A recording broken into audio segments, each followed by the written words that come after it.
Hi there BookTube, this is Emma from Emma's Bookish Lifestyle, and today is a video about the inaugural Moth box subscription from Mercy's Bookish Musings. I've been so excited for this box. I am an avid subscriber to Eleanor Reed's subscription box, and I can't wait every time that arrives, so I've been chomping at the bit for this one to turn up, so I'm extremely pleased that mine turned up today. First of all, I'd like to say about the packaging how beautiful it is.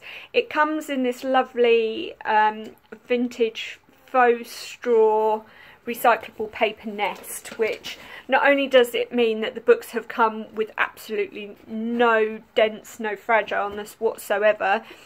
That box is fully recyclable, and I really appreciate that, because a lot of people nowadays don't take into consideration things like that, and both Eleanor and Mercy have done that. So hats off to both of you, full respect. Both your subscription boxes so far on the ecological front are phenomenal. So back to Mercy's inaugural box. So the first thing that came in was this lovely little front card, which says on it, both of the books in this box are quiet yet powerful stories about grief, guilt and love. They made my heart ache for the people I have never known and for the places I have never been. I hope they give you the same mixture of sadness and joy. Now, I think this in itself is lovely, so I shall be keeping that and using that as another bookmark.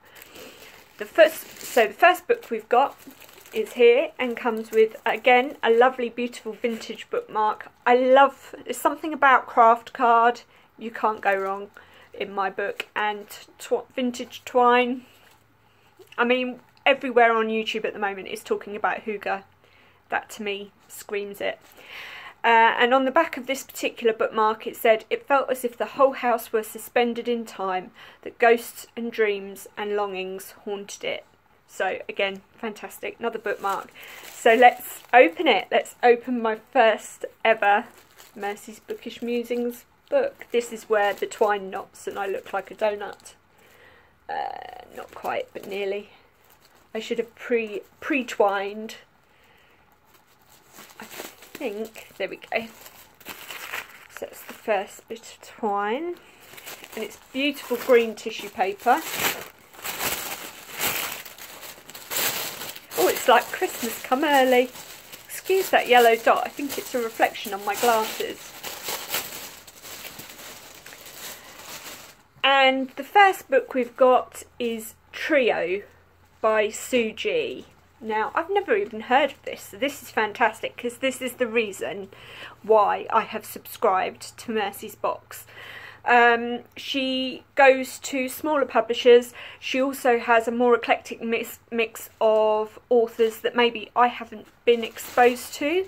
And, I mean, that cover is beautiful. Again, really vintage and lovely. So let's read the back. Northumberland, the winter of 1937. In a remote moorland cottage, Stephen Coulter, a young history teacher, is filled with sadness and longing at the death of his wife. Through a charismatic colleague, Frank Embleton, and Frank's sister Diana, he is drawn into the beguiling world of a group of musicians and falls gradually under their spell. But as war approaches, a decision is made which calls all their lives, quite shockingly, into question. That's my dog Conan, by the way.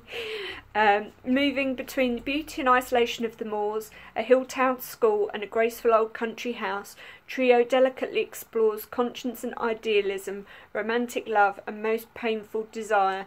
Throughout it all, the power of music to disturb, uplift and affirm is unforgettably evoked. Wow, I mean, just that description sounds phenomenally beautiful to me. The font actually is in quite big margins, not too small a font, but not massive either. It's a beautiful book, and sorry BookTube, but new book smell, can you beat it? I don't think so. So the next thing we've got here is obviously another bookmark, and on the back of this one it says, "Here the map maker was lost." Intriguing. so maybe that relates to this particular book. So again, green tissue paper and twine. Love, love, love, love, love, love, love, love. If all my Christmas paper is tissue paper and twine, I would be happy. I do like the bling Christmas paper, don't get me wrong, but there's something quite Victorian and humble about the sort of the traditional way books are wrapped up. So let's unwrap this one. And, ooh, this is Call of the Undertow by Linda Cracknell. Now look at that for an emotive cover page. Again, sorry for that yellow dot. That is beautiful. That is absolutely stunning. And really reminds me of kind of the cold winter grey days on the sort of the south coast, where the cliffs of, you know, all the cliffs and everything are, and any coastline in the UK in the middle of winter when it's cold and blustery. Oh, just wants to make you put your woolly socks on and cuddle up and read. So let's see what this one says about it. Cartographer Maggie Tame has left her modern urban life in Oxford and retreated to a remote village at Scotland's most northern and storm-battered edge.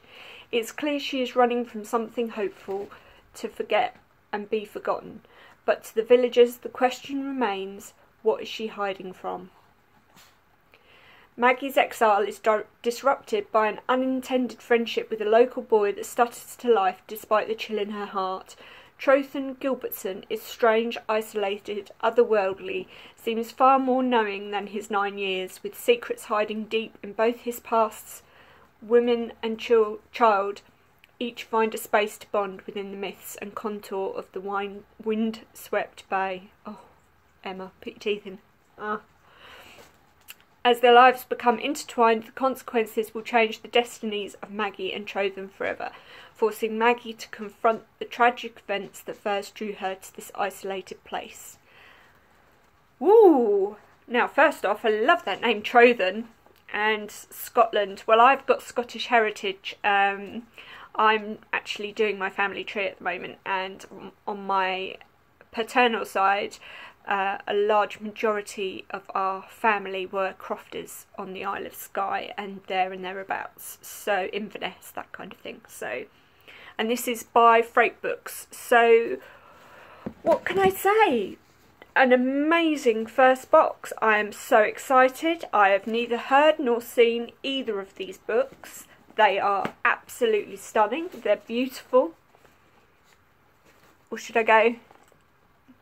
Thank you, Mercy. I am absolutely over the moon with these. I can't wait to get stuck in.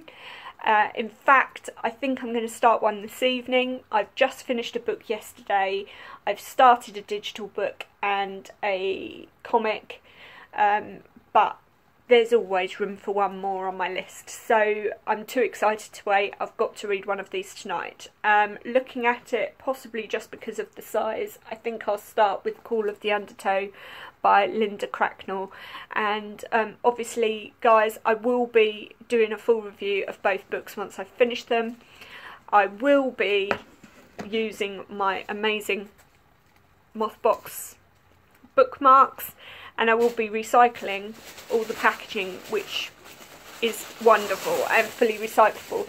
So thank you very much, Mercy, for the first subscription box, your inaugural box. It is amazing. It is everything I hope that you hoped it would be.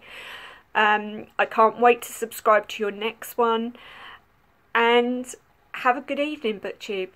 Take care. Bye for now. Happy reading.